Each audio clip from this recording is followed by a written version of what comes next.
বাংলাদেশ পাকিস্তানের বিপক্ষে দ্বিতীয় টি-20 ম্যাচ খেললো, সেখানেও ব্যর্থতার পরিচয় দিয়েছে।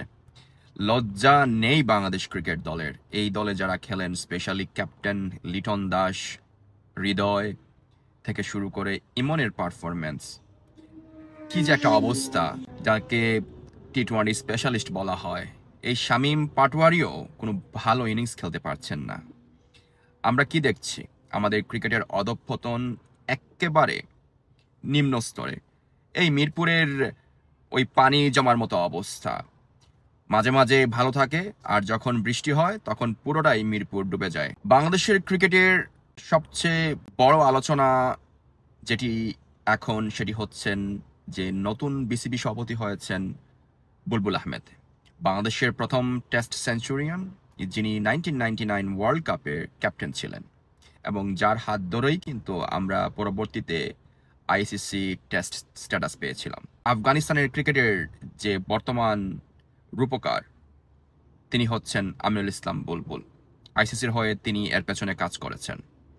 এখন কথা হচ্ছে, তিনি যে সময়ের জন্য আসছেন এবং বাংলাদেশের যে সমস্যা, বাংলাদেশের ক্রিকেট বোর্ডের, বাংলাদেশের ক্রিকেটের রন্দে রন্দে সমস্যা। বি অনেস্ট, বাংলাদেশের ক্রিকেটাররা আগের যে সাকিব আল হাসান, তামিম ইকবাল, মাশরাফি বিন মুর্তজা, মুশফিকুর রহিম, মাহমুদুল্লাহ, তাদের যে ডেডিকেশন ছিল খেলার প্রতি, তাদের যে দেশের প্রতি যে ভালোবাসা ছিল, দেশপ্রেম ছিল, সেটা কিন্তু এখনকার ক্রিকেটে আর নেই। এখন বাংলাদেশের ক্রিকেটে কি হচ্ছে? আমরা লাখ লাখ টাকা দিয়ে পুষছি কাদেরকে? কোটি কোটি টাকা নষ্ট করে এই সব প্লেয়ারদেরকে, যাদের দিনের পর দিন পারফরমেন্স খারাপ, এইসব এমএফদেরকে আমি মনে করি যে বাংলাদেশের ক্রিকেট থেকে মুছে ফেলা উচিত। নতুন একটি দলকে, তরুণদেরকে সুযোগ দেওয়া উচিত। কারণ ধীরে ধীরে এই ক্রিকেটাররাই এতদিন ধরে বাংলাদেশের ক্রিকেটকে ধ্বংস করে ফেলেছে। এত বছর ধরে খেলছে, তারপরেও তারা বলছে শুধু অভিজ্ঞতা নিচ্ছে। আপনি কি বলতে পারেন যে এই দল মাত্র 1 বছর ধরে খেলছে? না, এখানের প্রত্যেকটা ক্রিকেটার, প্রত্যেকটা ব্যাটসম্যান, প্রত্যেকটা বলার অনেক বছর ধরে খেলছে। তাদের আর কি এক্সপিরিয়েন্স দরকার যে ভালো খেলার জন্য? অজুহাতের শেষ নেই। আমাদের প্রথম সমস্যা হচ্ছে বাংলাদেশ ক্রিকেট বোর্ডের, যেখানে নিজেদের ক্লাবদেরকে সুবিধা দিতে প্লেয়ারদেরকে আটকে রেখে গ্রুপিং করা।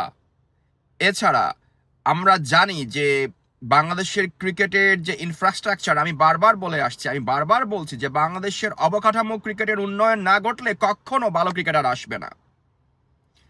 এখন আমিনুল ইসলাম বুলবুল, তিনি এই কম সময়, আমরা শুনতে পাচ্ছি যে তিনি 3 মাসের জন্য বা 4 মাসের জন্য এসেছেন। আমরা জানি না আদৌ তিনি কতদিন থাকবেন। তবে তিনি, তাও শুনছি যে তিনি বিপিএল নাকি বন্ধ করে দিতে পারেন, বরং তিনি বাংলাদেশের প্রত্যন্ত অঞ্চলে ক্রিকেটারদেরকে তুলে আনার জন্য কাজ করবেন। এখন কথা হচ্ছে, তিনি কতটুকু পারবেন, আর তিনি বা পারলে কতটুকু বাংলাদেশ ক্রিকেট দল সুফল পাবে? আমরা আর কত ধৈর্য ধরবো? আমরা আর কত এইভাবে লজ্জাজনক হার দেখব?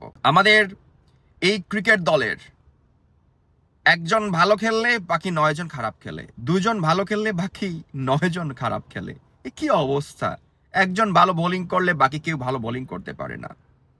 আমাদের যে আগে দলীয় একটা পারফরমেন্স ছিল ওই পঞ্চপাণ্ডব পরে, এখন আর দেখা যায় না। যেখানে লিটন দাসের কোনো ফর্মই নাই, সেখানে আমরা ওয়েস্ট ইন্ডিজের সিরিজের জিতে ওই বিচারে তাকে আমরা ক্যাপ্টেন করে ফেললাম। এটা হইল? এই যেগুলো ইনিংস খেলছেন, আমাদের দরকার ক্যাপ্টেন নক, আমাদের দরকার না নিজের স্বার্থে ক্রিকেট খেলে যে খেললাম আর চলে আসলাম আর আগামী কয়েকটা ম্যাচের জন্য, 5-7টা সিরিজের জন্য নিশ্চিত হয়ে গেলাম। এভাবেই চলছে আমাদের ক্রিকেট। আমরা আর কতদিন এইভাবে ঢুকবো? এখন হচ্ছে না, আগামীতে যে হবে তার কোনো গ্যারান্টি আছে?